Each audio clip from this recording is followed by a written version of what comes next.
Let's talk about Imran Khan, the former cricket star turned prime minister at the center of a political storm in Pakistan. आखिरी गेंद तक मैं मुकाबला करता हूँ. He was kicked out of office last year, is now facing more than 100 legal cases, and was briefly arrested in May. It led to huge protests and violence. Khan says he's the victim of a conspiracy to force him out of politics for good. What is happening right now is not because of me. People in Pakistan are really divided over Imran Khan. His supporters see him as the only hope for the country, Imran has basically become a prophet of change. while his opponents accuse him of spreading lies and fueling a toxic style of politics. This became a two-way fight of rhetoric of like good versus evil. So who is Imran Khan? Why is he so divisive? And why is politics in Pakistan in such chaos right now?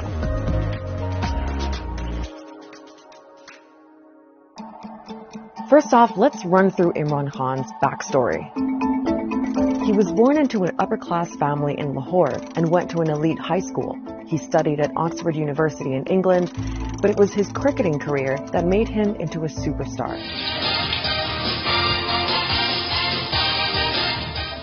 In 1992, he led Pakistan to its first and only World Cup victory, and then retired from the sport. He is easily the greatest Pakistani cricketer of all time. A very glamorous cricketer too. That glamour, of course, brought him to the attention of high society in London. In the early 90s, he was hanging out with rock stars and royalty, and married a British aristocrat. But he was also getting into charity work, and raised money to open a cancer hospital in Lahore in memory of his late mother. Here's a cricketer, a public icon, trying to provide free cancer care in a country where this was not accessible for most people. And that then translated into a conversation he had about the role of corruption, improving governance, and then his entry into politics. In 1996, Imran Khan launched his own political party, Pakistan Tehreek-e-Insaf, which means Movement for Justice.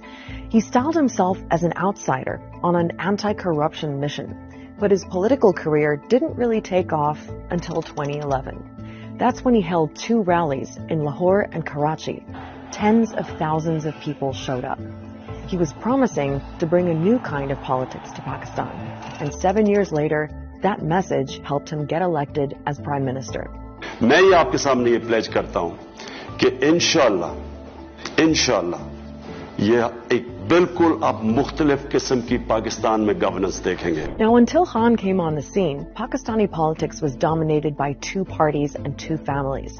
The Bhutto family, which is linked to the PPP, and the Sharif family linked to the PMLN. That's the party of the current Prime Minister, Shehbaz Sharif. For years, the 2 sides have been alternating in power, a pattern that Khan was determined to break. To demolish what he called the grip of dynastic politics in Pakistan. He's very popular among young Pakistanis who do not see the old guard as being representative of their ambitions and aspirations. He's also popular among middle and upper middle and elite classes. They are of the view that Pakistan have been harmed by the politically corrupt elite for too long, and Imran is our hope. Now, there's another layer in Pakistan's politics that you need to know about, and that's the military. Since Pakistan's independence in 1947, there have been several military coups, and generals have ruled directly for 33 years in total.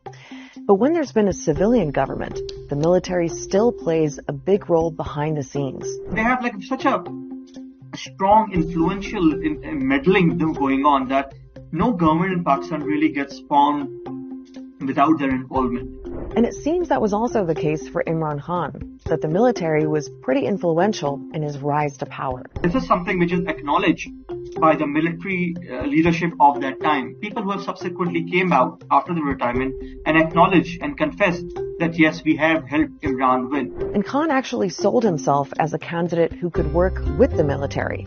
They were seen as being on the same page. The constant struggle and tension between civil and military establishments in Pakistan was something that people expected would end with Khan coming into power. But it didn't. Here's what happened. So it's 2018, and Imran Khan's just been elected prime minister. It was actually a pretty contentious election, and his political opponents accused him of fraud. But Khan was popular, and for a lot of people, it felt like a fresh start. Remember, his big thing was tackling corruption, something he said was at the root of most of Pakistan's problems. So he went on a massive anti-corruption drive. Many politicians and government officials were arrested. Khan's supporters approved, but his critics said it was one-sided and that he was only targeting his political opponents, though Khan denies that. Order in the House, please. Another criticism was that Khan's approach created a kind of vindictive and divisive political atmosphere. And he made compromise a bad word. You were all in with Khan or you were anti-Khan for whatever reason. That was the conversation. Khan brought with him an extremely divisive and some would say hateful style of politics. Much of that reflected in the language that he used, haranguing his opponents and accusing them of being thieves and crooks. सिर्फ हम जिससे मुफाहमत कभी नहीं करेंगे वो लोग हैं जिन्होंने पाकिस्तान की अवाम का पैसा चोरी करके मुल्क से बाहर लेके गए. Now, the economy was a big issue when Khan was prime minister. He inherited a lot of problems, including a major debt crisis, and he had to deal with COVID too. But the bottom line was that living conditions for most Pakistanis didn't improve under Khan. Inflation soared and the value of the currency fell. As the economic stress mounted, people sort of began questioning, what this hope and change mantra was all about. And I think that began to then erode his popularity. Overall, your democratic, your human rights, these things were being impacted. Politicians were thrown in jail, things like that. But economy was also being impacted. And along with these things, Imran's relationship with military also started fracturing. Now, it's hard to know exactly how Khan's relationship with the military broke down because this is behind-the-scenes kind of stuff. But strains developed after a couple of years with Khan as prime minister. It seems the military wasn't happy about the way things were looking. The economy was in bad shape. And on foreign policy, Khan seemed to be going his own way with a more anti-Western approach. There was a reported disagreement, too, over the intelligence chief, who was supposed to leave his job after 3 years, as per military policy, but Khan wanted him to stay. It was kind of a straw that, if not broke the camel's back, it really made things irreparable from that time onward. It's always been a marriage of unequals. Every time a politician or a political party has allied itself with Pakistan's military, they always get hurt by it. By 2022, it seemed pretty clear that the military was pulling their support from Khan by standing back so the opposition parties could go after him. Those parties held a no-confidence vote in Parliament, Khan lost, and Shehbaz Sharif replaced him as prime minister. So what's happened since then? Well, Imran Khan's been fighting back against what he says was a conspiracy to remove him from power. He used to claim, when he was being ousted or close to it, that there was an American conspiracy. Within a few months, Khan's tune had changed. It has moved from a conspiracy hatched abroad to a conspiracy hatched at home. He has also singled out the serving army chief as having some kind of personal grudge against him. He's held huge rallies all across Pakistan. At one of them, he was shot in the leg, and he says it was an assassination attempt. Now, Khan's been calling for a general election, and under the Constitution, that has to happen by October at the latest. But Khan says his opponents are using a mountain of legal cases, more than 100, to try to exclude him from running. Every other day, there's some sort of case which comes up in a court appearance. They include all sorts of allegations, from corruption to terrorism, even attempt to murder. The military establishment, they're too scared for elections because they're scared I will win. So because of that, they're doing everything to make sure that I get out of the race. Being convicted on any one of these would lead to his disqualification, which is, I think, what they are trying for. It all got pretty dramatic in May, when Khan was arrested in connection with one of the cases. Anger against the arrest of Imran Khan has turned into violent confrontations. Tear gas shells have been fired at this crowd, blocking the main highway towards Islamabad. These are the protesters, and that in the distance is the police line. And since that violence, thousands of people linked to Khan's party have been detained, including senior leaders. An absolutely massive crackdown. Undeniably, the state has really come down hard on Imran and his party in a very brutal manner. The government is using similar tactics that he tried to use against them, and it's taken things to the next level. To his supporters, Imran Khan is the ultimate political victim, and everything that's happened in the last year or so has actually boosted his popularity.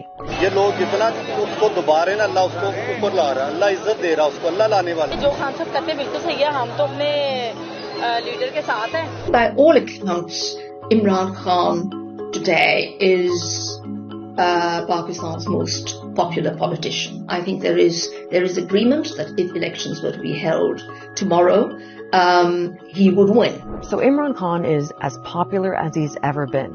And disillusionment with the current government of Shehbaz Sharif probably has something to do with that. There's a full-blown economic crisis. Pakistan is running out of foreign currency and could soon default on its debts if it can't secure more loans.